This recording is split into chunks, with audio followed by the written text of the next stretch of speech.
Hagamos este análisis visual. Hoy descubriremos cómo el sector Renacimiento está rediseñando por completo el futuro de Santo Domingo. La nueva ordenanza de zonificación 2-2024 convierte esa visión tan futurista en una realidad de cemento y ladrillo. Es un cambio de reglas brutal. Pasamos del típico crecimiento caótico a un plan maestro urbano hipercalculado y modernísimo. El punto estrella es alucinante. Se exigen aceras gigantes de 4,5 metros para cualquier obra nueva. El artículo 53 lo deja clarísimo. Ahora la prioridad absoluta es el peatón y su seguridad, no los coches. Y para darle vida, el artículo 37 exige plantar árboles sí o sí. Hay que recuperar nuestra identidad urbana. El diseño reserva 1,5 metros solo para árboles. Adiós al sol abrasador. Hola a los paseos sombreados. Pero el plan maestro también ataca el tema de la vivienda con lo que llamamos densidad inteligente. Vincular el tamaño del terreno con la altura es clave, así aseguramos que la ciudad jamás llegue a colapsar. Por ejemplo, parcelas de más de 1.500 metros pueden alcanzar 11 pisos, un horizonte urbano totalmente predecible. Además, nace la zona Red 5, una mezcla perfecta de edificios residenciales con instalaciones comunitarias que hacían muchísima falta. Y atención, porque la nueva ordenanza es un auténtico imán para inversores. Trae incentivos que son un caramelo. Ahí entra el artículo 58, que premia directamente a los proyectos que mezclan viviendas con locales comerciales. Un negociazo. Poner comercios y árboles nativos abajo hace que ese espacio no cuente para el límite de construcción. Un chollo.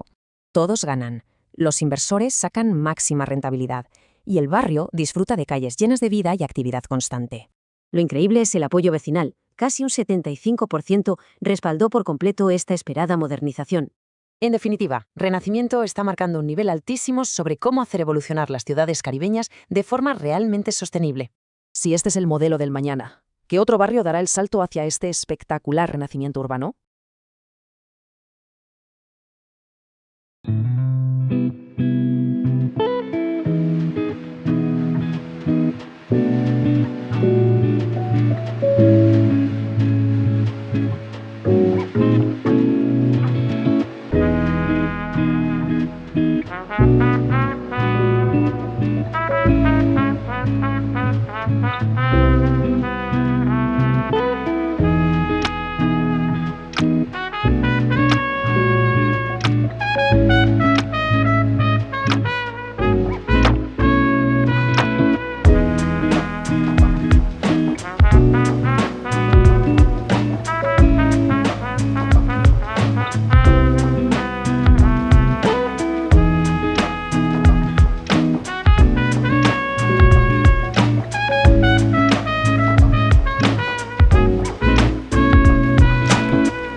Variable armónico.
Santo Domingo is expanding rapidly. Surging economic growth has pushed the city's borders outward, creating a sprawling, highly active metropolis. This image captures the roots of the capital, with its narrow streets and traditional colonial-era architecture.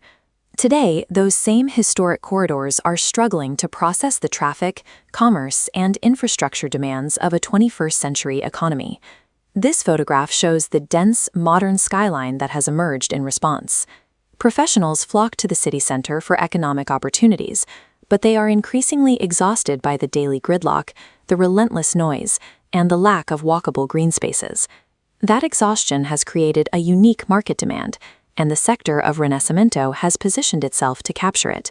It operates as a deliberately engineered safe haven, designed specifically to solve the tension between central access and suburban peace. By actively rewriting its own zoning laws, Renacimiento is setting a new standard for the capital's future. It is actively redesigning its urban layout to balance high-end, centralized living with genuine tranquility. Usually, major urban rezoning happens from the top down. Outside developers push for higher density, and local residents push back, leading to years of legal friction and stalled projects. In Renacimiento, the exact opposite happened. The push to modernize the grid and allow taller, denser buildings was heavily demanded and initiated by the people who already lived here. This table from the official planning document breaks down the neighborhood consensus. Looking specifically at Quadro 3, we can see that nearly 75% of surveyed residents officially voted in favor of increasing the sector's housing density. For developers and prospective buyers, this metric is crucial. It means capital can be deployed into building premium residential towers without the usual community resistance or permitting delays. This level of local buy-in removes the traditional bottlenecks of urban development. It signals a massive, highly secure baseline of demand for investors looking to capitalize on the area's growth. The legal mechanism driving this growth is Ordinance No. 2/2024, recently passed by the National District City Council. This piece of legislation rewrites the financial geometry of the sector. It takes older, expansive single-family lots and legally clears them to be converted into high-yield, vertical real estate. This chart details the specific building characteristics now permitted. If developers consolidate enough land, specifically lots over 1,500 square meters, they are legally approved to build up to 11 levels, reaching 38.5 meters in height. As a result, the architectural profile of the neighborhood is rapidly shifting toward a skyline of premium, multifamily residential towers. By mathematically multiplying the amount of buildable square footage on a single plot of land, the ordinance increases the underlying value of the dirt itself, opening a clear window for high capital appreciation. Adding vertical density increases the potential yield, but to actually command premium real estate valuations, developers must offer an exceptional lifestyle at street level. To ensure this, the ordinance includes a strict mandate for complete, human-centric streets, legally forcing builders to prioritize pedestrian mobility over vehicle traffic. We can see this in the exact text of Article 36, which explicitly requires all new construction to dedicate a continuous surface of 4.5 meters in width, strictly for sidewalks and green strips. Accompanying this is the Arbolado Urbano provision. Developers are legally required to plant medium and large native trees along these expanded walkways, creating a natural canopy to cool the pavement and lower the ambient temperature. These forced infrastructure rules ensure that walkability and shaded streets are guaranteed by law. It is a calculated urban mechanism designed to lock in a premium, comfortable standard of living. For a neighborhood to truly attract high-income professionals, quiet residential streets need immediate access to vibrant urban amenities. By rewarding builders for including retail, the sector is naturally cultivating a network of high-end boutique coffee shops, bakeries, and essential services that blend seamlessly into the residential blocks. This legally engineered mix of housing and commerce creates a highly sought-after 15-minute city lifestyle, making Renacimiento an incredibly attractive target for young, affluent buyers in the capital. The final test for any serious real estate investment is long-term risk mitigation. Buyers need to know that the environment driving their property value, their plusvalia, will be protected. This map illustrates the 2030 Territorial Organization Plan. It legally locks Renacimiento into specific residential and mixed-use categories, ensuring the development trajectory is permanently mapped out for the next decade. To guarantee the peace of the neighborhood, Article 48 lists strict negative constraints. High nuisance and high noise businesses, including bars, discotheques, vape shops, and casinos, are explicitly prohibited from operating in the sector. Investors are looking at a sector that combines high-yield vertical density and a vibrant pedestrian street life, all backed by strict legal protections against noise and chaos. Renacimiento is executing a highly calculated master plan. Through data-driven zoning and strong local consensus, it provides a highly secure, mathematically sound blueprint for urban real estate investment in the Dominican Republic.